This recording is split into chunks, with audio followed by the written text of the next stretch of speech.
Brother, good morning sister. Om Shanti. Morning. Om Shanti. விஷயம் இருக்கீங்களா? குஸ்தியா இருக்கேன் சிஸ்டர். நீங்க எப்படி இருக்கீங்க? விஷயம் இருக்கோம். சிவபாபு ஞாபகம் இருக்கா? சூப்பரா இருந்துச்சு சிஸ்டர். நல்லா பயிற்சி பண்ணிட்டு. ஆமா சிஸ்டர், நல்ல ஒரு ஞான சிந்தனை எல்லாம் செஞ்சிட்டு இருந்தேன் சிஸ்டர். Very good. நிராகாரிக்கு துணைவர் ஒரு நிராகாரியா தான் இருக்க முடியும், எந்த ஒரு சாக்காரியும் நிராகாரிக்கு துணையா இருக்க முடியாது அப்படிங்கிற மாதிரி சிந்தனை செஞ்சிட்டு இருந்தேன். ஓகே சிஸ்டர், சரி இன்னைக்கு மறுபடியும் வாசிக்கலாம். Okay brother. அப்போட மகாவாக்கியங்களை கேட்போம். 15/2/2025 காலை முரளி பப்தா மதுபன். ஓம் சாந்தி. இனிமையான குழந்தைகளே, தந்தை உங்களுக்கு தெய்வீக தர்மம் மற்றும் உயர்ந்த கர்மங்கள் குறித்து கற்றுத்தருகிறார். ஆகையால் உங்களால் எந்த அசுரத்தனமான கர்மமும் ஏற்படக்கூடாது, புத்தி மிகவும் சுத்தமாக இருக்க வேண்டும் அப்படின்னு ஒரு தலைப்பு கொடுத்துருக்காங்க அப்பா புத்திக்கு. தெய்வீக கர்மம், அதாவது தெய்வீக தர்மம் உயர்ந்த கர்மம். ஆமா, தெய்வீக தர்மம் உயர்ந்த கர்மம். அதாவது இத தந்தை உங்களுக்கு கற்பிக்கிறேன், உங்க மூலமா இப்போ எந்த ஒரு அசுர கர்மமும் வெளிப்படக்கூடாது அப்படின்னு சொல்லியிருக்காரு. உங்க புத்தி மிகவும் சுத்தமாக இருக்கணும் அப்படின்னு சொல்லியிருக்காரு. Okay sister. கேள்வி கேக்குறாங்க. தேக அபிமானத்தில் வருவதனால் முதலாவதாக எந்த பாவம் ஏற்படுகிறது? பதில், தேக அபிமானம் இருந்தது என்றால் தந்தையின் நினைவிற்கு பதிலாக தேகதாரியின் நினைவு வரும். திருஷ்டி கெட்ட நிலையில் போனபடி இருக்கும், கெட்ட சிந்தனைகள் வரும். இது மிகப்பெரிய பாவமாகும். மாயை போர் செய்து கொண்டிருக்கிறது என்று புரிந்து கொள்ள வேண்டும். உடன் எச்சரிக்கை அடைய வேண்டும் அப்படின்னு அப்பா சொல்லியிருக்காரு. என்ன சொன்னாரு? தேக அபிமானத்துல தந்தை நினைவுக்கு பதிலா தேகதாரியின் நினைவு தான் வரும். திருஷ்டி பார்வை கெட்டு போயிடும், உடம்ப பார்க்க ஆரம்பிச்சிடும், அதாவது சரீரத்தை பார்க்க ஆரம்பிச்சிடும். ஆமா, கெட்ட சிந்தனைகள் வரும். இது மிகப்பெரிய பாவமாகும். அப்போ நம்ம தெரிஞ்சுக்கணும், மாயா போர் புரிஞ்சுக்கிட்டு இருக்கு அப்படின்னு சொல்லி உடனே எச்சரிக்கையாகி மனசை அப்படியே திருப்பி ஒண்ணுன்னு சொல்றாங்க அப்பா. ஆமா, தேக அபிமானத்துல இருக்கக்கூடாது அப்படின்றதுக்காக சொல்லியிருக்காரு. தேக அபிமானத்துல இருந்தா பார்வையும் சிந்தனையும் கெட்டுடும் அப்படின்னு சொல்லியிருக்காரு. அதுதான் மிகப்பெரிய பாவம் அப்படின்ட்டு இருக்காரு. மாயை போர் புரியுதுன்னு எச்சரிக்கையோடு இருக்கணும் அப்படிங்கிறார். எப்ப நம்ம தந்தை நினைவுல இல்லாம இருக்கோமோ அப்ப தேகதாரி நினைவு வந்துரும் அப்படின்றத சொல்றாரு அவர். ஓம் சாந்தி.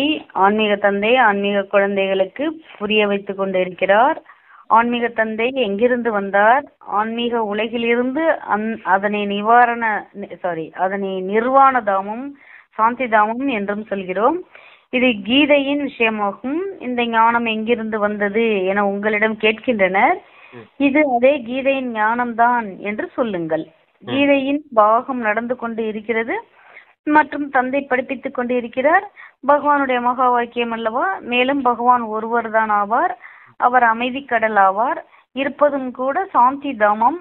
அங்கேதான் நாமும் வசிக்கிறோம். இது பதீத்தமான உலகம், பாவாத்மாக்களின் தமோ பிரதானமான உலகம் என தந்தை புரிய வைக்கிறார். சொல்லிருங்களா பிரதர்? பேரா போயிட்டு இருக்கு. ஆமா, இந்த கீதையின் ஞானம் அப்படின்னு சொல்லியிருக்காரு இல்லையா, இந்த ஞானம் உங்களுக்கு எங்க இருந்து கிடைக்குது அப்படின்னு மனிதர்கள் கேட்டா, இது அதே கீதையின் ஞானம் தான். பகவான் ஒருத்தர் தான், அவர் சாந்தி தாமத்துல வசிக்க கூடியவர். அங்க இருந்து வந்துதான் இந்த ஞானத்தை கொடுத்துட்டு போறாரு அப்படின்றத சொல்லி புரிய வைக்கணும் அப்படிங்கிறார். Okay sister. வைக்கிறார். ஆத்மாக்களாகிய நாம் இந்த சமயத்தில் தமோ பிரதானமாக இருக்கிறோம் என நீங்களும் அறிவீர்கள். 84 பிறவிகளின் சக்கரத்தை அனுபவித்து விட்டு சதோ பிரதானத்திலிருந்து இப்போது தமோ பிரதானத்தில் வந்திருக்கிறோம். இது பழைய அல்லது கலியுக உலகம் அல்லவா. இந்த பெயர்களும் கூட இந்த சமயத்திற்கு ஆனதாகும். பழைய உலகத்திற்கு பிறகு புதிய உலகமாக ஆகிறது. பாரதவாசிகள் இதையும் அறிவார்கள். உலகம் மாற வேண்டியிருந்த போது மகாபாரத சண்டை ஏற்பட்டது. அப்போதுதான் தந்தை ராஜயோகத்தை கற்றுக் கொடுத்திருந்தார். அவர் மட்டும் எதில் ஏற்பட்டது? ஒன்று கல்பத்தின் ஆயுளை மறைத்து விட்டனர், மற்றது கீதையின் பகவானையும் மறந்து விட்டனர். அதாவது 84 பிறவிகள் சக்கரத்தை அனுபவிச்சுட்டு வந்துட்டீங்க அப்படின்னு சொல்றாரு. சத்துவ பிரதானமா முதல் பிறவி ஆரம்பிச்சீங்க, சத்துவ ரஜோ தமோ நிலையில இறங்கி இப்ப தமோ பிரதானமா ஆயிட்டீங்க அப்படின்னு சொல்றாரு. அதாவது கடைசியில என்ன சொன்னாரு? அந்த கீதையின் பகவானையும் மறந்துட்டீங்க, இந்த சக்கரத்தின் விஷயத்தையும் மறந்துட்டீங்க அப்படின்னு சொல்லியிருக்காரு. Okay sister. ஆமா, கீதையின் பகவான் யாரு அப்படின்னா சிவன் தான் அப்படின்னு தான் சொல்லணும். ஆனா அவங்க கிருஷ்ணன் சொல்லி வச்சுட்டாங்க இல்லையா? தேகதாரிய பகவான்னு சொல்ல முடியாது இல்லையா அப்படின்றது பாபா சொல்றாரு இங்க.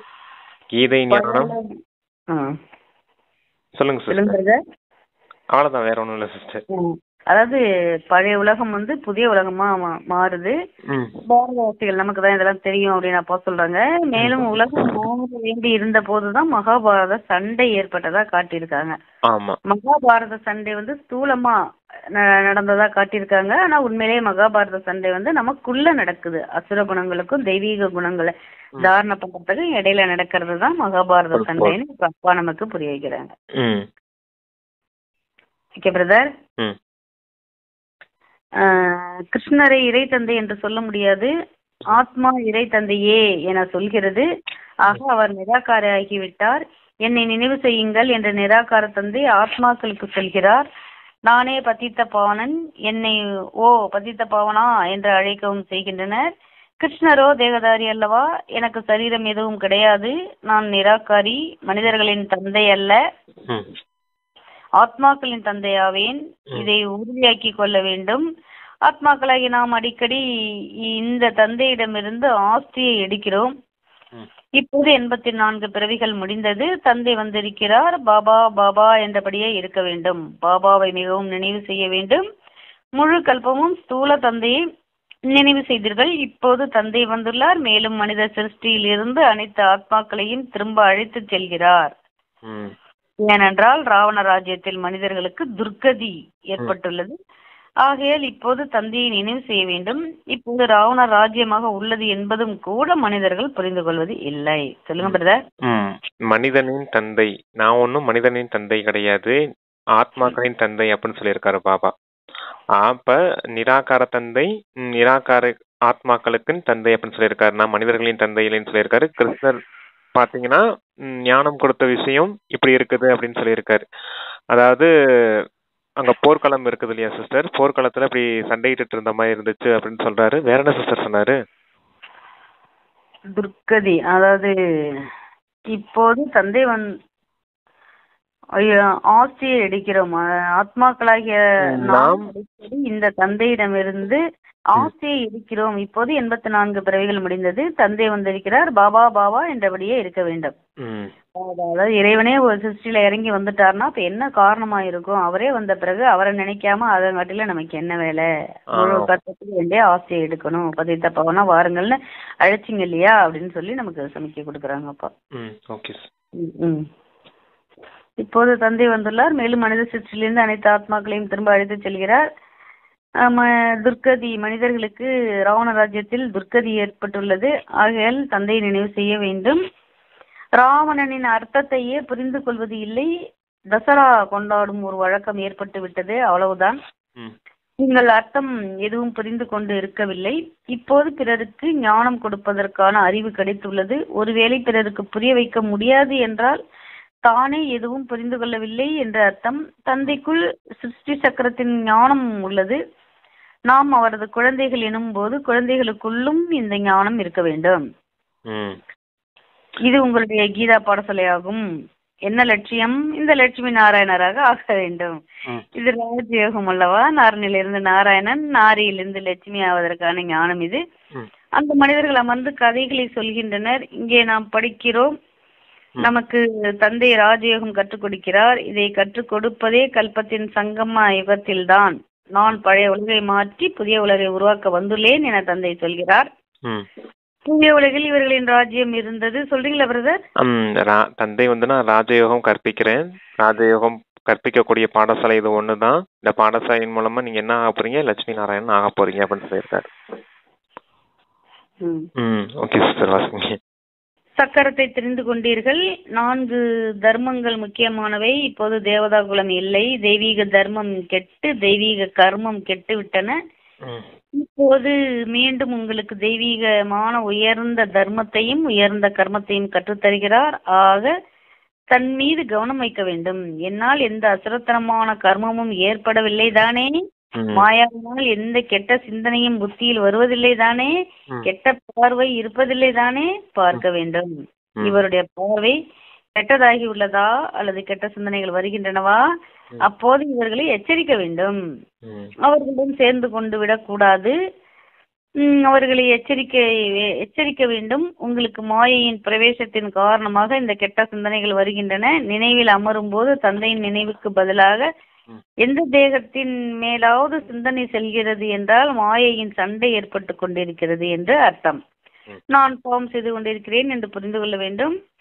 இதில் புத்தி மிகவும் சுத்தமாக இருக்க வேண்டும். தலைப்புல சொன்னது சொல்லியிருக்காரு. ஆமா, தெய்வீக தர்மத்தை நான் உங்களுக்கு கற்பிக்கிறேன், உயர்ந்த கர்மத்தை கற்பிச்சிட்டு இருக்கேன். இப்போ உங்களுக்கு எந்த ஒரு அசுர குணமும் அசுர கர்மமும் செய்திடக்கூடாது.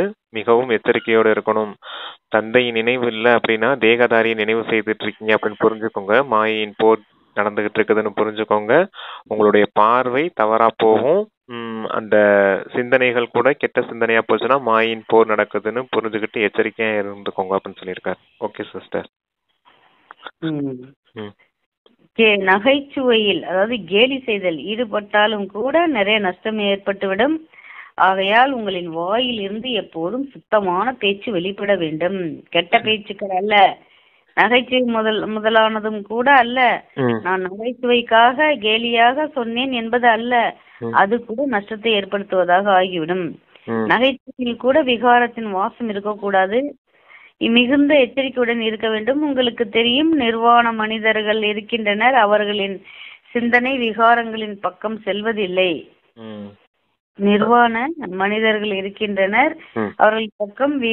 அவர்களின் சிந்தனை விகாரங்களின் பக்கம் செல்வதில்லை, தனியாகத்தான் இருக்கின்றனர். ஆனால் கர்மேந்திரியங்களினால் யோகம் செய்யும் நேரத்தை தவிர வேறு எப்போதும் அசைவுகள் ஏற்படுவது இல்லை. காமம் என்ற எதிரி அப்பாற்பட்டதாக இருக்கிறது. யாரை பார்த்தாலும் யோகத்தில் முழுமையாக இருக்கவில்லை என்றால் நினைவில் கண்டிப்பாக சலனம் ஏற்படும். தந்தை நினைவுலனா விகாரங்களின் சலனம் ஏற்படும் அப்படின்னு சொல்றாரு. யார பிரதர் இங்க சொல்றாரு? அங்க மகாவீர் அவங்கலாம் துறவி, நிர்வாண துறவிகள்லாம் இருக்காங்களா சிஸ்டர், அவங்கள சொல்றாரு. ஆமா, கர்மேந்திரியங்கள்லாம் சலனம் அடையாம தான் இருப்பாங்க அவங்க, ஏன்னா யோகத்துல இருப்பாங்க. அதனால சொல்றாரு அப்பா. அப்படி நீங்களும் யோகத்துல இருந்தீங்கன்னா உங்களுடைய கர்மேந்திரியங்கள் எந்தவித சலனம் அடையாது, விகாரத்தின் சலனம் ஏற்படாது அப்படின்னு சொல்றாரு. ஆனால் பார்த்தாலும் யோகத்தில் நினைவில் முழுமையாக இருக்கவில்லை என்றால், அதாவது அவங்க கர்மேந்திரியங்களை கட்டுப்படுத்திருப்பாங்க, ஆனா மனசை கட்டுப்படுத்த தெரியாதனால அவங்க முழுமையா இருக்கிறது இல்லைன்னு சொல்ல வரான்னு நினைக்கிறேன். அந்த மூலிகை சார் குடிச்சிட்டு அவங்க கர்மேந்திரியங்களை கண்ட்ரோல் பண்ணிருப்பாங்க சிஸ்டர். ஆனா நம்ம அப்படி கிடையாது இல்லையா, நம்ம யோக பலத்துல இருந்தாதான் கர்மேந்திரியங்கள் கண்ட்ரோல் ஆகும் அப்படின்றத சொல்றாரு. மனசை கண்ட்ரோல் பண்ண மாட்டாங்க, அவங்க ஸ்தூலமா உடலை மட்டும் அந்த கர்மேந்திரியங்களை மட்டும் கண்ட்ரோல் பண்ணி வச்சிருப்பாங்க அப்படின்றத சொல்றேன். ஆனா மனசு அலபாஞ்சிட்டு தானே இருக்கும். ஆமா, அலபாஞ்சிட்டு இருந்தா இப்ப கர்மேந்திரியங்களை கட்டுப்படுத்துறது கஷ்டம் இல்ல. இல்ல, அதுக்குதான் மூலிகை சாறு குடிச்சிருப்பாங்க சிஸ்டர்னு சொல்றேன். அதான் சொல்றேன், மூலிகை சாறு அந்த போதை இருக்க வரைக்கும் அவங்களால கட்டுப்படுத்த முடியும். அப்புறமேல மறுபடியும் சலனம் ஏற்படுதுன்னா மறுபடியும் சாறு குடிப்பாங்க சிஸ்டர். நமக்கு பேசிக்லயே விதையே மாத்தி விட்டாருல்ல. ஆமா, மனசு எண்ணத்தை மாத்துறது கிடையாது, அவங்க வெறும் அந்த கர்மேந்திரியங்களை மட்டும் கண்ட்ரோல் பண்ணிக்கிட்டு இருக்காங்க அப்படின்றது சொல்றாரு. நம்ம மனசை கண்ட்ரோல் பண்ணி யோகத்தின் மூலமா நம்ம விகர்மங்களை விநாசம் பண்றோம், அந்த கர்மேந்திரியங்களை கண்ட்ரோலும் பண்றோம்.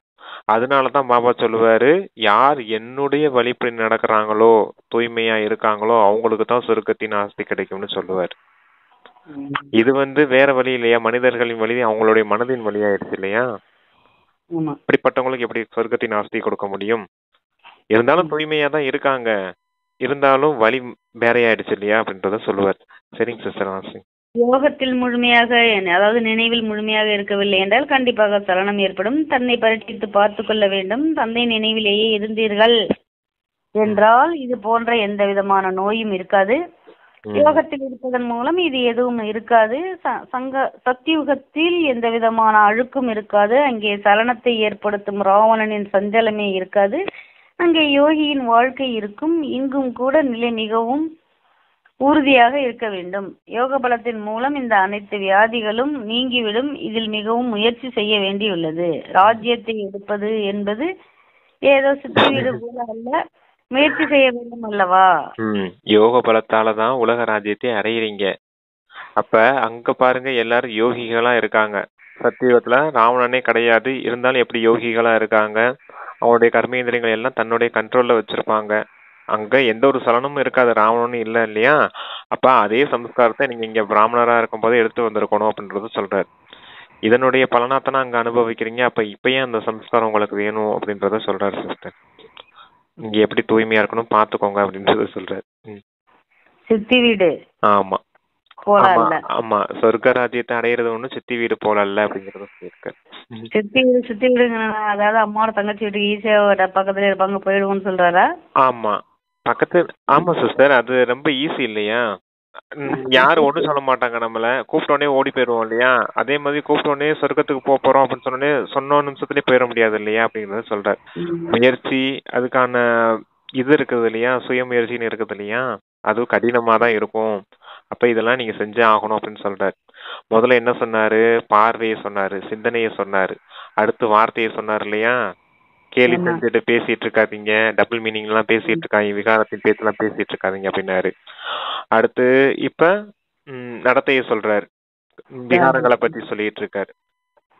அப்ப எல்லாமே சொல்லுங்க பிரதர். பார்வை சொன்னாரு, சிந்தனை சொன்னாரு, வார்த்தை சொன்னாரு, இப்ப நடத்தையும் சொல்லிக்கிட்டு இருக்காருன்னு சொல்றேன். ஓகே சிஸ்டர், அதான் 4 வந்துருச்சு இல்லையா? வாக்கியத்தில் உள்ளது கிடைக்கும் என்பது போல் அல்ல, தாரணையே ஏற்படவில்லை என்றால் சில்லறை பதவி பெறத்தக்கவர் என்று அர்த்தம். பாடங்கள் நிறைய இருக்கும் அல்லவா? சிலர் ஓவியத்தில், சிலர் விளையாட்டில் மதிப்பெண்கள் எடுத்து விடுகின்றனர். அவை பொதுவான பாடங்கள். அதே போல இருக்கும் பாடங்கள் உள்ளன. ஏதாவது கொஞ்சம் கிடைக்கும், மற்றபடி ராஜ்யம் கிடைக்க முடியாது. சேவை செய்தால் அப்போது ராஜ்யம் கிடைக்கும். அதற்காக மிகுந்த முயற்சி தேவைப்படுகிறது. பலருடைய புத்தியில் வருவதே இல்லை.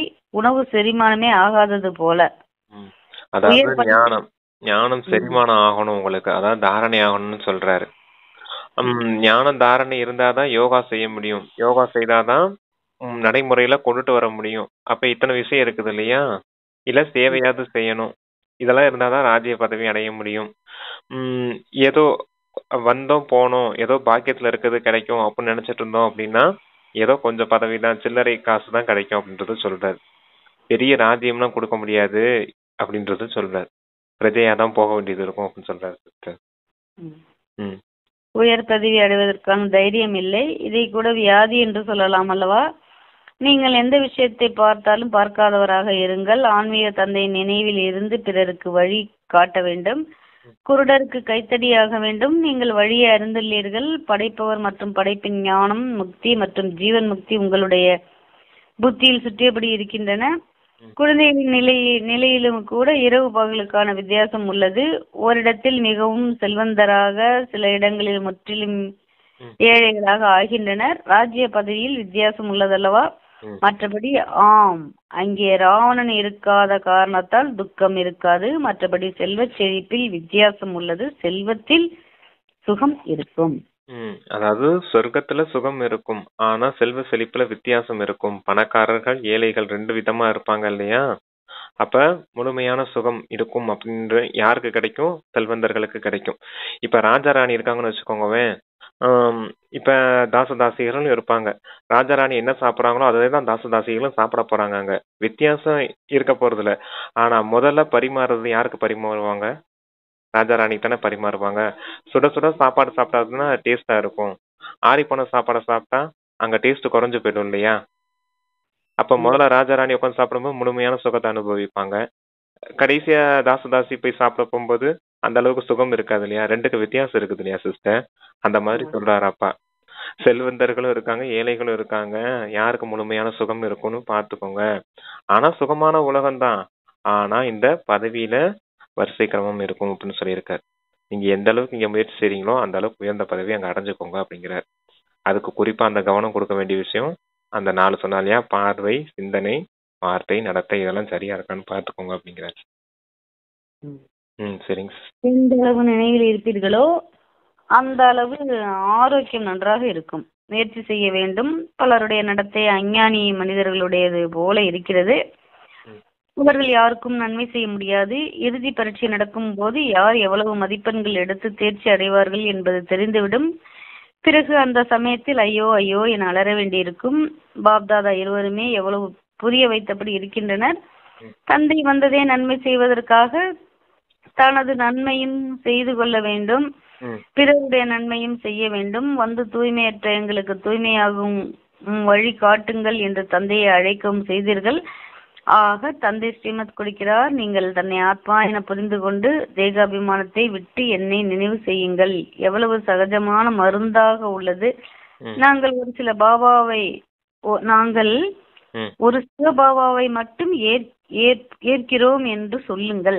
ம், வந்து எங்களை தூய்மையற்றவரிலிருந்து தூய்மையானவர் ஆக்குங்கள் ம், என என்னை அழைக்கிறீர்கள் எனும்போது நான் வர வேண்டியுள்ளது என அவர் சொல்கிறார். ம். தந்தை வர்றதே உங்களுக்கு நன்மை செய்யறதுக்காகத்தான். உங்களுக்கு ஈஸியான மருந்து தான் கொடுக்குறேன் அப்படின்னு சொல்றாரு. என்ன மருந்து? ஆத்மான்னு வந்து பரமாத்மா தந்தை நினைவு செய்யுங்க, தூய்மையாயிடுவீங்க இல்லையா அப்படின்றத சொல்றாரு. அடுத்து என்ன சிஸ்டர் சொன்னாரு? அதான விஷயம். ஆமா, ஸ்ரீமத்து கொடுக்கிறாருன்னு சொன்னாரு. நன்மை தனக்கும் நன்மை செஞ்சுக்கணும், பிறருக்கும் சொல்லி தரணுங்கிறாரு. ம், இல்லைன்னா ஐயோ ஐயோன்னு அந்த பச்சாதாபப்படுவோம்னு சொன்னாரு. ஆமா. அதாவது ஆமா, தெரிந்துவிடும் யார் யார் என்னென்ன பதவி அடைகிறாங்கன்னா அப்போ வந்து ஐயோ ஐயோன்னு வந்து நம்ம வந்து பச்சாதாபப்பட்டு அலறுவோம் அப்படின்னு சொல்றாரு. அதனால இப்பல இருந்து நல்லா அதுவும் பதவியும் பாருங்களேன். இப்ப நம்ம ஒரு கலெக்டருக்கு படிச்சிருப்போம், கலெக்டர் எக்ஸாம் எழுதியிருப்போம். ஆனா நமக்கு கலெக்டர் பதவிக்கு படிச்ச நம்மளுக்கு பியூனுக்கான வேலையை கொடுத்தா எப்படி இருக்கும் சிஸ்டர்? அப்பவும் கஷ்டமா இருக்கும் இல்லையா? அதுதான் நீங்க நல்ல விதத்துல இப்பயே முயற்சி செஞ்சுக்கோங்க. அதான் இறுதி நேரத்துல பச்சாதாபப்பட வேண்டியது இருக்கும். நான் இவ்வளவு தூரம் புருஷார்த்தம் பண்ணனே, எனக்கு என்ன இந்த பதவி தான் குடிச்சிருக்குது அப்படின்ற மாதிரி பச்சாதாபப்பட வேண்டியது இருக்கும் அப்படின்றத சொல்றாரு. Okay sister. ஒரு உங்களுக்கு எதுவும் கிடைக்காது, அதாவது பிரம்மாவிடமிருந்து உங்களுக்கு எதுவும் கிடைக்காது. அவர் மூத்த அன்னாராக தாதாவாக இருக்கிறார். தந்தை கூட அல்ல, தந்தையிடமிருந்து ஆஸ்தி கிடைக்கிறது, பிரம்மாவிடமிருந்து ஆஸ்தி கிடைக்காது. நிராகார தந்தை இவர் மூலமாக தத்தெடுத்து கொண்டு ஆத்மாக்களாகிய நம்மை படிப்பிக்கிறார். இவரை கூட படிப்பிக்கிறார். பிரம்மாவிடமிருந்து எதுவும் கிடைக்க போவதில்லை. ஆஸ்தி இவர் மூலமாக தந்தையிடமிருந்து கிடைக்கிறது. கொடுக்கக்கூடியவர் ஒருவர், மகிமை அவருடையதே ஆகும். அவர்தான் அனைவருக்கும் சத்கதி வழங்கும் வல்லலாவார். இவர் பிரம்மா பூஜைக்குரியவரில் இருந்து பூஜாரி ஆகிறார். பக்தியுகத்தில் இருந்தார். பிறகு 84 பிறவிகளை அனுபவித்து இப்போது தூய்மையற்றவராகி இருக்கிறார். மீண்டும்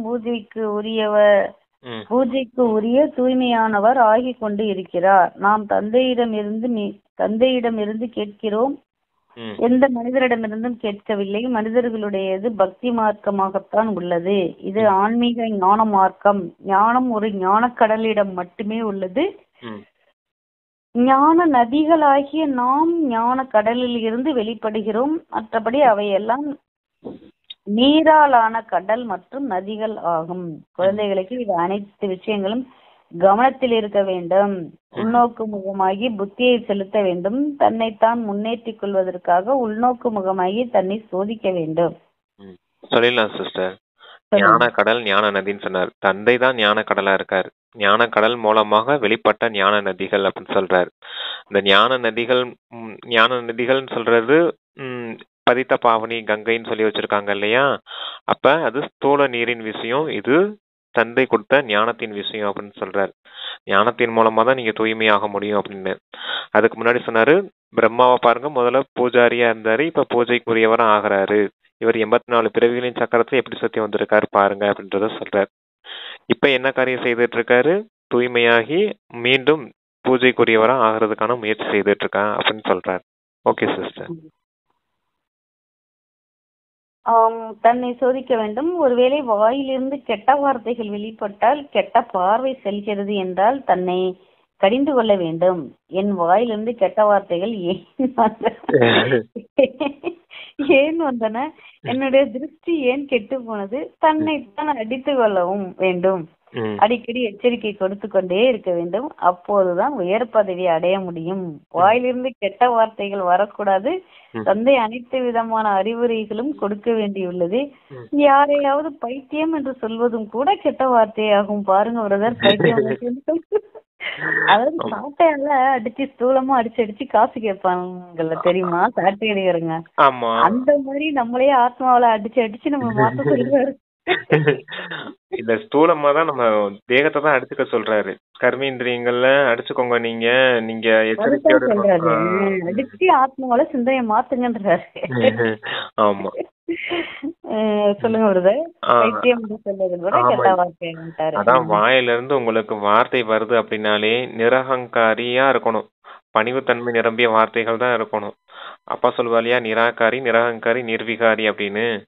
எண்ணத்துல நிராகாரியா இருங்க, வார்த்தைகள் எப்பவும் நிரகங்காரமா இருக்கணும் அப்படின்னு சொல்லுவாரு. நிரகங்காரியா இருங்க அப்படின்னு. எந்த ஒரு அகங்காரத்தின் வார்த்தையும் இருக்கக்கூடாது. எப்பவும் அது அமைதியா தான் இருக்கணும், இனிமையா தான் பேசணும். ஞானத்தின் ரத்தினங்களை மட்டுமே வாயிலிருந்து உதிர்க்கணும். இந்த வீணான விஷயங்கள் பேசுறது, கெட்ட வார்த்தைகள் பேசுறது எதுவுமே வெளிப்படக்கூடாது அப்படின்னு முதல்ல பிராக்டிஸ் செய்ய சொல்லுவார் அப்பா. எது கவனம் கொடுக்குறோமோ இல்லையா சிஸ்டர், வார்த்தைக்கு கவனம் கொடுத்தாலே பாதி பிரச்சனையில இருந்து நம்ம தப்பிச்சிடுவோம். பாதி பாவத்துல தப்பிச்சிருவோம். ஆமா. பாவமும் பாவ கர்மமும் ஆகாது. விவகாரத்துல வரோம்னாலே கைய காலெல்லாம் ரொம்ப அதிகமா பயன்படுத்த மாட்டோம். பார்வை கூட அதிகமா நம்ம பெருசா கவனம் செலுத்திக்கிட்டு இருக்க மாட்டோம். ஆனா வார்த்தைகள் நம்மள மீறி தவறா வந்துரும். அந்த வார்த்தைக்கு மட்டும் நம்ம கவனம் கொடுத்திருந்தாலே பாதி பிரச்சனையிலும் தப்பிச்சிருவோம். அதுக்குதான் சொல்றாரு இப்படி இந்த வார்த்தையில கவனம் கொடுங்க அப்படின்னு. பைத்தியம் என்று சொல்வது கூட கெட்ட வார்த்தையாகும். மனிதர்கள் யாரை பற்றி என்ன தோன்றுகிறதோ அதை சொல்லியபடியே இருக்கின்றனர். எவ்வளவு மோசமா உலகம் இருக்குன்னு எப்படி எடுத்து காட்டுறாரு பாருங்க பிரதர். நம்மளே அந்த வார்த்தையில யூஸ் பண்றோம்ல சிஸ்டர் பசங்க. நம்ம தான் இனிமேல் கவனமா இருக்கணும், எந்த வார்த்தையும் தப்பா பேசக்கூடாது. மனிதர்கள் யாரை பற்றி என்ன தோன்றுகிறதோ அதை சொல்லியபடி இருக்கின்றனர். நாம் யாருடைய மகிமையை பாடுகிறோம் என்பதும் தெரிவதில்லை. ஒரே பதித்த பாவன தந்தையை மகிமை செய்ய வேண்டும், வேறு யாரும் இல்லை. பிரம்மா விஷ்ணு சங்கரை கூட பதித்த பாவனர் என சொல்லப்படுவது இல்லை. இவர்கள் யாரையும் தூய்மையாக்குவதில்லை. பதித்தலிருந்து பாவனமாக்குபவர் ஒரு தந்தை தான் ஆவார். தூய்மையான சிருஷ்டி தான் புதிய உலகமாகும். அது இப்போது இல்லை. சொர்க்கத்தில் தான் தூய்மை இருக்கும். தூய்மை கடலாகவும் இருக்கும். இதுவோ ராவண ராஜ்யமாகும். குழந்தைகள் இப்போது ஆத்மா அபிமானி ஆவதற்காக மிகவும் முயற்சி செய்ய வேண்டும். வாயிலிருந்து எந்த கற்களும், அதாவது கடுமையான வார்த்தைகளும் வெளிவரக்கூடாது. மிகவும் அன்புடன் நடக்க வேண்டும். கெட்ட திருஷ்டியும் பெரும் நஷ்டத்தை ஏற்படுத்திவிடும். பெரும் முயற்சி தேவை. ஆத்ம அபிமானம் அழிவற்ற அபிமானமாகும். தேகம் அழியக்கூடாது. ஆத்மாவை பற்றி யாருக்கும் தெரியாது. ஆத்மாவுக்கும் தந்தை என ஒருவர் இருப்பார் அல்லவா? அனைவரும் சகோதரர் என சொல்லவும் செய்கின்றனர். பிறகு அனைவருக்குள்ளும் பரமாத்மா தந்தை எப்படி அமர்ந்திருக்க முடியும்? அனைவரும் எப்படி தந்தை ஆக முடியும்? இவ்வளவு கூட புத்தி இல்லையா? அனைவரின் தந்தை ஒரே ஒருவர் தான். அவரிடமிருந்து தான் ஆட்சி கிடைக்க முடியும். அவருடைய பெயர் சிவன். சிவராத்திரியும் கூட கொண்டாடுகின்றனர். ருத்ர ராத்திரி அல்லது கிருஷ்ண ராத்திரி என்று கொண்டாடுவது இல்லை. மனிதர்கள் கொஞ்சமும் புரிந்து கொள்வதில்லை. இவை அனைத்தும் அவருடைய ரூபமாகும், அவருடைய லீலையாகும் என சொல்வார்கள். சிவராத்திரி, ருத்ரராத்திரி, சிவராத்திரி தான் சொல்லுவாங்க. ருத்ரராத்திரி, விஷ்ணு ராத்திரி அப்படின்லாம் கொண்டாட மாட்டாங்க இல்லையா அப்படின்றத சொல்றாரு. குறிப்பா இந்த பார்வை, வார்த்தை, நடத்தைக்கு தான் சிஸ்டர் கவனம் கொடுக்க சொல்றாரு. இத மாறாம எதுவுமே மாற போறதில்ல அப்படின்றத சொல்றாரு. சரி, இதெல்லாம் மாறணும், ஈஸியான வழி என்ன இருக்குது அப்படின்னா என்ன செய்யலாம்? ஆத்மாவை பார்த்து பேசக்கூடிய பயிற்சியை பழகிட்டீங்கன்னா முடிஞ்சு போச்சு. நம்ம தேகத்தை பார்த்து பேசுறதுனாலதான் வார்த்தை தவறா போகுது. தேகத்தின் மூலமா அவங்க செய்யக்கூடிய செயலை பார்த்து பேசுறதுனாலதான் தவறா போகுது. நம்ம ஆத்மா கிட்ட பேசிட்டு இருக்கோம் அப்படிங்கிற கவனத்தோட பேசிட்டு இருந்தோம்னு வச்சுக்கோமே, வார்த்தை எப்பவும் தவறா போகாது, பார்வையும் தவறா போகாது. ஆத்மா கிட்ட பேசிட்டு இருக்கோம்னா அந்த ஒளிப்புள்ளி மீதே கவனம் இருக்கும் இல்லையா? அப்ப அதுக்காக தான் சொல்றாரு பாப்பா, இதெல்லாம் கவனம் கொடுத்து மாத்துங்க அப்படின்னு. அடுத்து என்ன சிஸ்டர் சொன்னாரு? சரி, அவ்வளவுதான். Okay sister. ராத்திரி, விஷ்ணு ராத்திரி, ருத்ர ராத்திரி அதெல்லாம் கொண்டாடுவதில்லை. மனிதர்கள் எல்லாம் யாரும் கொஞ்சமும் புரிந்து கொள்வதில்லை. இவை அனைத்தும் அவருடைய ரூபம் தான் ஆகும். அதுக்கு முன்னாடி ஆத்மா பத்தி என்னமோ சொன்னாரு. ஆத்மா என்பதை மனிதர்கள் யாரும் புரிந்து கொள்வதில்லை. ஆத்மாவை பற்றி யாருக்கும் தெரியாது. ஆத்மாவுக்கு தந்தை இருப்பார் அல்லவா? அனைவரும் சகோதரர் என சொல்லவும் செய்கின்றனர். பிறகு அனைவருக்கும் பரமாத்மா தந்தை எப்படி அமர்ந்திருக்க முடியும்? அனைவரும் எப்படி தந்தையாக முடியும்? இவ்வளவு கூட புத்தி இல்லையா?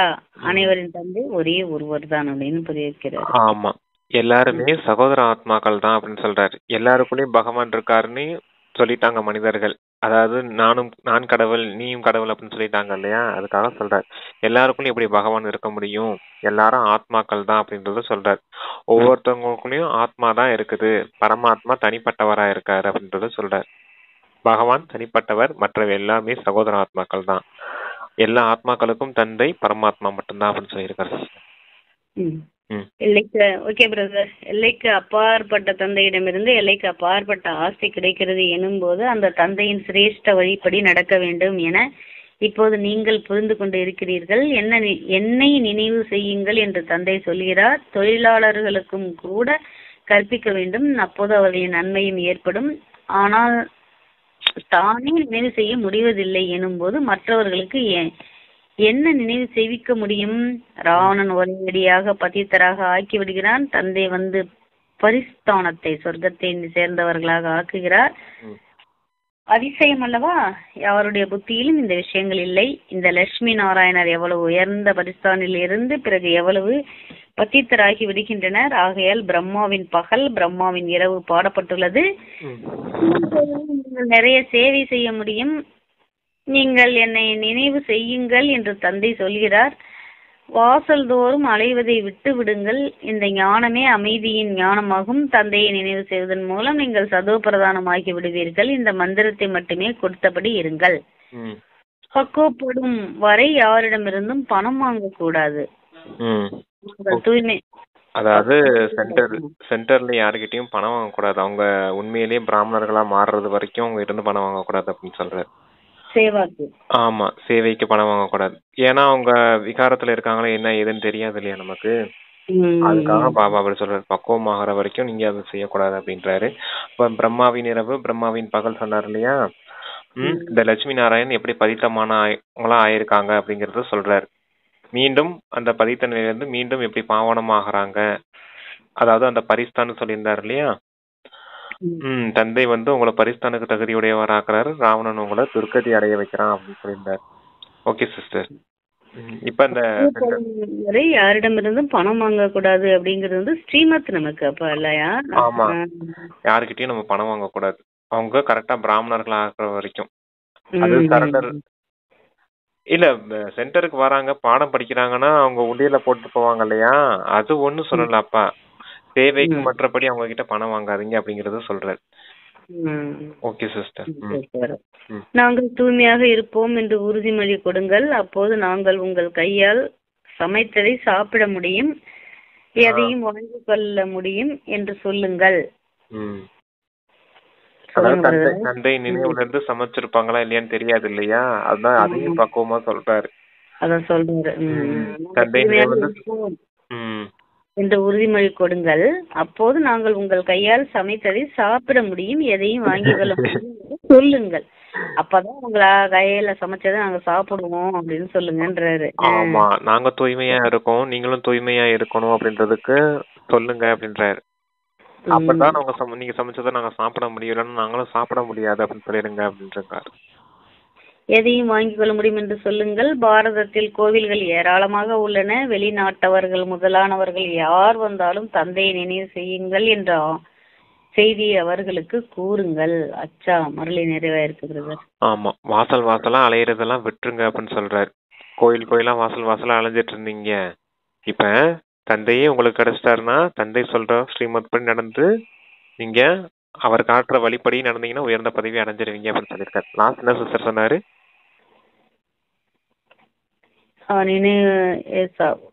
கையால் சாப்பிட முடியும். பாரதத்தில் கோவில்கள் ஏராளமாக உள்ளன. வெளிநாட்டவர்கள் முதலானவர்கள் யார் வந்தாலும் தந்தையை நினைவு செய்யுங்கள் என்ற செய்தி அவர்களுக்கு கூறுங்கள். அதாவது பரமாத்மா தந்தையை நினைவு செய்யுங்க அப்படிங்கறத சொல்லிடுங்க அவங்களுக்கு அப்படிங்கிறார். அது யதார்த்தமான நினைவோட சொல்லிடுங்க அப்படிங்கிறார். ஆத்மான்னு உணர்ந்து பரமாத்மா தந்தையை நினைவு செய்தீங்கன்னா உங்களுடைய பாவ கர்மங்கள் விநாசமாகும் அப்படின்னு உங்களுக்கு புரியுற மாதிரி சொல்லிடுங்க அப்படிங்கிறார்.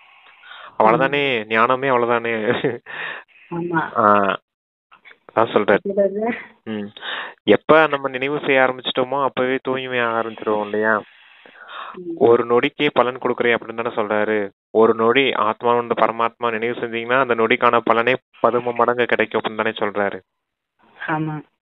13 மடங்குன்றது அவங்க முக்திக்கு போக வேண்டிய ஆத்மாக்களா இருந்தா கண்டிப்பா முக்திக்கும் போயிடுவாங்க இல்லையா. அதுக்காக சொல்றேன். சரி, ஓகே சிஸ்டர்.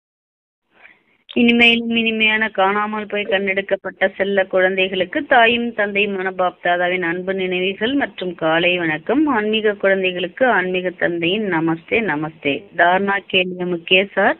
ஃபர்ஸ்ட் பாயிண்ட், விகாரங்களின் வாடை வீசக்கூடிய நகைச்சுவையில் ஈடுபடக்கூடாது. தன்னை மிகுந்த எச்சரிக்கையுடன் வைக்க வேண்டும். வாயிலிருந்து கூடாது. எப்பா இன்னைக்கு வார்த்தைக்கு அவ்வளவு ஸ்ரீமத்தை அடிச்சு சொல்லிருக்காரு நமக்கு. ஆமா, அதிகமான பாவம் செய்யக்கூடிய இடமே வாய் தான் சிஸ்டர். அதனாலதான் சொல்றாரு அப்பா வார்த்தைக்கு.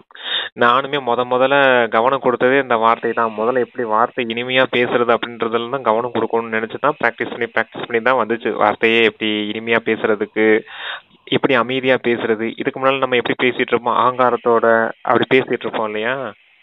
அதுக்கு நம்ம பிராக்டிஸ் பண்ணதான் பழகும். அதுக்கு கவனம் கொடுங்க அப்படின்றது சொல்றேன். சரிங்க சிஸ்டர். ரெண்டாவது பாயிண்ட், தாரணைக்கு ஆத்ம அபிமானி ஆவதற்காக அதிகமாக பயிற்சி செய்ய வேண்டும். அனைவரிடம் அன்புடன் நடந்து கொள்ள வேண்டும். கெட்ட திருஷ்டி வைக்க கூடாது. கெட்ட திருஷ்டி செல்கிறது என்றால் தனக்கு தன்னை தண்டனை கொடுக்க வேண்டும். தன்னைத்தானே அடிச்சுக்கணும்னு சொன்னார் இல்லையா. அதாவது பார்வை தப்பா போகுதுனாலே மாத்தணும் அப்படின்னு அடிச்சுக்கணும் அப்படின்னு சொல்றாரு. நம்ம ஸ்தூலமா பாக்குறது சாதாரணமா தெரியும் சிஸ்டர். ஆனா மனசுக்குள்ள வேற மாதிரி சொல்லிக்கிட்டே இருக்கும். அந்த அசுர குணம், அந்த அசுர சம்ஸ்காரம் வேற மாதிரி தூண்டி விட்டுக்கிட்டே இருக்கும். அந்த நேரம் தான் வெளிப்புறமா அடிங்க அப்படின்றத சொல்றாரு. வரதானம், நிரந்தர நினைவு மற்றும் சேவையினுடைய சமநிலையின் மூலம் double lock yoga and seva, நிரந்தர நினைவு மற்றும் சேவையினுடைய சமநிலையின் மூலம் குழந்தை பருவ குறும்புத்தனத்தை முடிவடைய செய்யக்கூடிய வானப்பிரஸ்தியாகுக. வாசிக்கவா? சின்ன சின்ன விஷயங்களில் சங்கமயுகத்தின் விலை மதிப்பற்ற நேரத்தை குழந்தை பருவ குறும்புத்தனத்தால் இழக்க கூடாது. ஏதோ சின்ன சின்ன விஷயத்துல எழுந்துட்டு இருக்கிறோம் போல இருக்கு. ஆமா, இல்ல இருக்கு. இது என்ன இப்ப செய்யாத இன்னொரு நாள் செஞ்சுக்கலாம் அப்படின்னு தள்ளி போடுறோம் இல்லையா. அலட்சியமா இருக்கிறது, அதுதான் குழந்தை பருவத்தின் அந்த விஷயங்கள். சின்ன சின்ன விஷயத்துல இந்த சங்கமயுகம் விலை மதிக்க முடியாத நேரத்தை இழக்காதீங்க அப்படின்னு சொல்றாரு. ஒவ்வொரு நேரமும் 10 மடங்கு பாக்கியத்தை சம்பாதிக்கக்கூடிய நேரம் அப்படின்றத சொல்றாரு. இப்பொழுது இந்த குறும்புத்தனம் அழகல்ல. தந்தையின் நினைவு மற்றும் சேவை என்ற இந்த ஒரே ஒரு காரியம் மட்டும் வானப்பிரஸ்த நிலையில் இருக்கின்றது. இதை தவிர வேறு எதனுடைய நினைவும் வரக்கூடாது. எழுந்திருக்கும் பொழுது கூட நினைவு மற்றும் சேவை, தூங்கும் பொழுதும் கூட நினைவு மற்றும் சேவை நிரந்தரமாக இந்த சமநிலை இருக்க வேண்டாம்.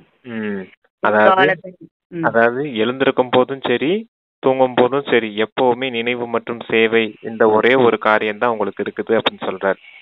வானப்பிரஸ்திகள் நிலையினுடைய அடையாளமே இதுதான், நினைவு மற்றும் சேவை. இதுல மட்டுமே கவனம் இருக்கணும் அப்படின்னு சொல்றாரு. எப்பவுமே அந்த யோகா நம்ம நிராகாரியா இருக்கோமா அப்படிங்கறதுலயும், மனதின் சக்தியை மற்ற உலகத்துக்கு கொடுத்துக்கிட்டு இருக்கோமா, மற்ற ஆத்மாக்களுக்கு கொடுத்துக்கிட்டு இருக்கோமா அப்படிங்கறத கவனம் கொடுத்துட்டு இருக்கணும் அப்படின்னு சொல்றாரு. கர்மா செய்துட்டு இருக்கும் போது கூட என்ன சொல்றாரு, கர்ம யோகியா இருங்கன்னு சொல்றாரு. ஆத்மானா இந்த கர்மேந்திரியங்கள் மூலமா காரியம் செய்துட்டு இருக்கேன் அப்படின்னு. எப்பவுமே நினைவு சேவைய சமநிலை ஆக்கணும்னா ஒரு பாயிண்ட் இருக்குது சிஸ்டர். என்னன்னா, செய்பவர் செய்விப்பவன் அப்படிங்கிற நினைவுல இருக்கணும். ஆத்மாவான நான் செய்விப்பவன், இந்த கர்மேந்திரியங்கள் செய்யக்கூடிய வேலைக்காரர்கள் அப்படிங்கிற நினைவுலே இருந்து சேர்ந்தோம்னா அந்த சேவை கூட சமநிலை ஆகும் சொல்லுவார். அதுதான் வானப்பிரஸ்திகளின் நிலை அப்படின்னு சொல்றாரு. சரி, வாசிங்க சிஸ்டர். ஆமா, அந்த பாயிண்ட்ல இருந்தீங்க அப்படின்னா நினைவு சேவை சமநிலை ஆக்கப்படும். Okay brother. திரிகாலதர்ஷியாகி குழந்தை பருவத்தின் விஷயங்கள் மற்றும் குழந்தை பருவ சமஸ்காரங்களுடைய முடிவு விழா கொண்டாடுங்கள். அப்பொழுதே வானப்பிரஸ்தி என்று கூற முடியும். முடிவு விழா கொண்டாடுங்கள் அப்படின்னு சொல்லியிருக்காரு. எதுக்கு? திரிகாலதர்ஷியாகி குழந்தை பருவத்தின் விஷயங்கள் மற்றும் அந்த குழந்தை பருவத்தின் சமஸ்காரங்களுக்கு முடிவு விழா கொண்டாடுங்கள் அப்படின்னு சொல்லியிருக்காரு. ஓகே சிஸ்டர், அதான் அலட்சியமா இருக்காதீங்க அப்படிங்கிறாரு. நாளைக்கு செஞ்சுக்கலாம், இன்னைக்கு செஞ்சுக்கலாம் அப்படின்னு. ஒவ்வொரு நேரமும் விலை மதிக்க முடியாத நேரம்னு புரிஞ்சுக்கோங்க. வானப்பிரஸ்தி நீங்க எந்த நேரத்தை சரீரத்தை விடுவீங்கன்னு தெரியாது. அச்சானாக்கான சரீரம். அப்ப சரீரத்தை விடுறதுக்குள்ளேயே நிறைய பாக்கியத்தை சேமிச்சுக்கோங்க அப்படின்ட்டு சொல்றாரு. சரிங்க சிஸ்டர். ஸ்லோகம் சொல்றாங்க, சர்வ பிராப்திகளில் சம்பன்னமான ஆத்மாவின் அடையாளம் திருப்தி ஆகும். திருப்தியாக இருங்கள் மற்றும் திருப்திப்படுத்துங்கள். அனைத்து பிராப்திகளின் அடைந்த ஆத்மாக்களின் அடையாளம் திருப்தி ஆகும் அப்படின்னு சொல்லியிருக்காரு. எல்லா பிராப்திகளையும் நம்ம அடைஞ்சிட்டோம் அப்படின்னா மனசு எப்பவும் திருப்தியா இருக்கும். அப்ப நீங்களும் திருப்தியா இருங்க, மற்றவர்களையும் திருப்திப்படுத்துங்க அப்படின்னு சொல்றாரு. என்னென்ன பிராப்திகள் இருக்குது? எல்லாமே உயர்ந்த பிராப்திகள் தான். ஞானம், குணம், சக்தி, குஷி, ஆசீர்வாதங்கள், இப்படி என்னென்ன பொக்கிஷங்கள் இருக்குது எல்லாமே நமக்கு உயர்ந்த பிராப்திகள் தான், உயர்ந்த பலன் தான், உன்னதமான பலன்கள் அப்படின்னு சொல்லுவாங்க அந்த பிராப்திகளை. இப்படி எல்லாத்தையும் அடைஞ்ச ஆத்மாக்களின் அடையாளம் திருப்தி. அப்ப நீங்களும் எல்லா பிராப்திகளையும் அடைஞ்ச திருப்தியில இருங்க, மற்றவர்களையும் திருப்திப்படுத்துங்க அப்படின்னு சொல்லியிருக்காரு சிஸ்டர். உபயக்த சமிக்காய். ஏகாந்த பிரியராகுங்கள், ஒற்றுமை மற்றும் ஏகாக்கிரதாவை தனதாக்குங்கள். ஏகாந்தம் ஒன்று ஸ்தூலமாக இருக்கின்றது, மற்றொன்று சூட்சுமமாகவும் இருக்கின்றது. ஏகாந்தத்தினுடைய ஆனந்தத்தின் அனுபவி ஆனீர்கள் என்றால் வெளிநோக்கு முகமும் பிடிக்காது. அவ்யக்த ஸ்திதியை அதிகரிப்பதற்காக ஏகாந்தத்தில் ஆர்வம் கொண்டிருக்க வேண்டும். ஒற்றுமையின் ஏக்தா கூடவே ஏகாந்த பிரியர் ஆக வேண்டும். ஸ்தூலத்திலயும் ஏகாந்தம் இருக்குது, சூட்சுமத்திலயும் ஏகாந்தம் இருக்குதுன்னு சொல்றாரு பாருங்க. ஸ்தூலமா ஏகாந்தமா இருக்குதுன்னா தனிமையில இருக்குது அப்படின்னு அர்த்தம். சூட்சுமத்துல ஏகாந்தமா இருக்குதுன்னா 4 பேரோட நம்ம சேர்ந்து இருந்தாலும் மனசு எப்பவும் தந்தை கூட ஏகாந்தமா இருக்குது. அத விஷயத்த சொல்றாரு அப்பா. இப்படி உள்நோக்கு முகத்துல யாரு ஏகாந்தமா இருக்காங்களோ அவங்களுக்கு வெளிநோக்கு முகமே பிடிக்காது அப்படிங்கிறாரு. எப்பவுமே அந்த அவ்வியத்த ஸ்திதியில இருப்பதற்கான ஆர்வம் இருந்துகிட்டே இருக்கணும் உங்களுக்கு அப்படிங்கிறார். ஒற்றுமை ஏக்தாவும் இருக்கணும், ஒருவருடைய வழிபடி நடக்கக்கூடியவங்களாவும் இருக்கணும், ஒற்றுமையாகவும் இருக்கணும், ஏகாந்த பிரியராகவும் இருக்கணும் அப்படின்னு சொல்லியிருக்காரு. எல்லாரோடையும் சேர்ந்து வாழவும் செய்யணும், இருந்தாலும் மனசு மட்டும் தந்தை கூட எப்போ இணைஞ்சிருக்கிறது மாதிரி இருக்கணும் அப்படிங்கிறார். மனசு எப்பவுமே தந்தைக்குரியது, மனம் புத்தி எப்பவுமே தந்தைக்குரியது. மற்ற இந்த ஸ்தூல உடல்கள் இருக்கு பாத்தீங்களையா, அது இந்த மற்ற ஆத்மாக்களோட காரியம் செய்யறதுக்காக இருக்குது அப்படின்னு புரிஞ்சுக்கோங்க. ஒற்றுமையாவும் இருக்கணும், அதே போல ஏகாந்த பிரியர் தனிமையில இருந்து தந்தையை நினைவு செய்யக்கூடியவங்களாவும் இருக்கணும் அப்படிங்கிற பேலன்ஸ். வெளிநோக்கு பிடிக்காது, ஸ்திதி அதிகரிப்பதற்காக ஏகாந்தத்தில் ஆர்வம் கொண்டிருக்க வேண்டும். ஒற்றுமையின் ஏக்தா, ஏக்தானா ஒற்றுமை போல இருக்கு, கூடவே ஏகாந்த பிரியர் ஆக வேண்டும். மனம் புத்தி கர்மேந்திரியங்களை வந்து வெளியில உள்ள காரியங்களை செய்யறதுக்கு, ஆனா மனம் புத்தியை கொண்டு போய் அவர் கூட இணைஞ்சிருக்கணும். அதுதான் ஆரம்பத்தை சொன்னேன் இல்லையா, நிராகாரியான எனக்கு துணைவர் ஒரு நிராகாரியா தான் இருக்கணும் அப்படின்னு சொல்றேன் மனம் புத்திக்கு. மற்ற கர்மேந்திரியங்கள்லாம் ஸ்தூலமா இருக்கக்கூடிய மற்ற மனிதர்கள் இருக்காங்க இல்லையா, அவங்க கூட விவகாரம் செய்யறதுக்காக. அதுவும் ஸ்ரீமத் படி அப்படின்னு சொன்னாரு பாத்தீங்களா, கண் இப்படித்தான் பார்க்கணும், வாய் இப்படித்தான் பேசணும், உங்களோட நடத்தை இப்படித்தான் இருக்கணும் அப்படின்னு சொல்லியிருந்தாரு இல்லையா அன்னைக்கு. அதுபடிதான் நடந்துக்கிடணும். பாருங்க, உள்ளும் புறமும் தூய்மையா இருக்கணும். அப்பனா தான் முழுமையான தேவதை ஆக முடியும், மாயையின் மீது வெற்றி அடைய முடியும், உலக ராஜ்யத்தின் எஜமானராக ஆக முடியும். ஓகே சிஸ்டர், எல்லாமே இன்னைக்கு முரளில சொல்லிருக்கல, சூப்பர் முரளி இன்னைக்கு. ஆமா, குறிப்பா வார்த்தை புதுசா ஒரு ஸ்ரீமத் என்ன பிரதர் இதுல பார்த்தோம், கேட்டா அது பைத்தியமே அப்படின்னு. ஆமா, சின்ன சின்ன வார்த்தைகள் கூட யாரையும் தவறா பேசக்கூடாது அப்படின்னு சொல்லியிருக்காரு சிஸ்டர். இந்த ஸ்ரீமத் இன்னைக்கு நம்ம அந்த முறையில புதுசுல எனக்கே புதுசுதான் சிஸ்டர். வார்த்தையை நான் இன்னைக்கு தான் கேக்குறேன், அப்படி கூட சொல்லக்கூடாது அப்படின்னு. நம்ம அடிக்கடி எலூஸ் அப்படின்னு சொல்லுவோம் இல்லையா, அந்த மாதிரி அப்படின்றதெல்லாம் இருக்கக்கூடாது. எல்லாருக்கிட்டையும் மரியாதையோட பேசணும். ஆத்மாக்கள் அப்படி போய் சொல்லலாமா? அது கூட ஆத்மா வந்து பாதிக்குது. பாதிக்கிறது கிடையாது, நம்மளுடைய அங்க செயல் தப்பாகுது. இல்ல, நம்ம செயல் தப்பாகுது, சம்ஸ்காரம் உருவாயிடுது, அதுதான் விஷயம். செயல் தப்பா இருக்க கூடாது, சம்ஸ்காரம் உருவாயிடக்கூடாது அப்படின்றதுக்காக சொல்றேன். நானும் மிக முக்கியமா கவனம் கொடுக்கணும் சிஸ்டர், எல்லா வார்த்தைகளுக்கும் கரெக்டா பேசுறோமா இல்லையா. முக்கியமா ஒரு ஸ்ரீமத் வந்து இன்னைக்கு அதுல கொடுத்தாரு. வேற என்ன புதுசு இதுல இன்னைக்கு நமக்கு புதுசா என்ன? கர்மேந்திரியங்களை கண்ட்ரோல் பண்ணுங்க, யோக பலத்தின் மூலமா கர்மேந்திரியங்கள் கண்ட்ரோல் ஆகும்னு சொன்னாரு. அவங்க பாருங்க மூலிகை சாறு குடிச்சிட்டு கண்ட்ரோல் பண்ணிக்கிட்டு இருக்காங்க. நீங்க யோக பலத்தாலே கர்மேந்திரியங்களை கண்ட்ரோல் பண்றீங்க. சொர்க்கத்துக்கு போறது ஒண்ணு சித்தி வீடு கிடையாது. அப்புறம் வேற என்ன சொல்லியிருந்தாரு சிஸ்டர்? அதான் அதான் 2-3 தான் புதுசா இன்னைக்கு இருந்துச்சு. நான் தெரிஞ்சுக்கிட்டேன். Thank you sister. நன்றி. Thanks brother. Om Shanti. Om Shanti. Thank you Baba.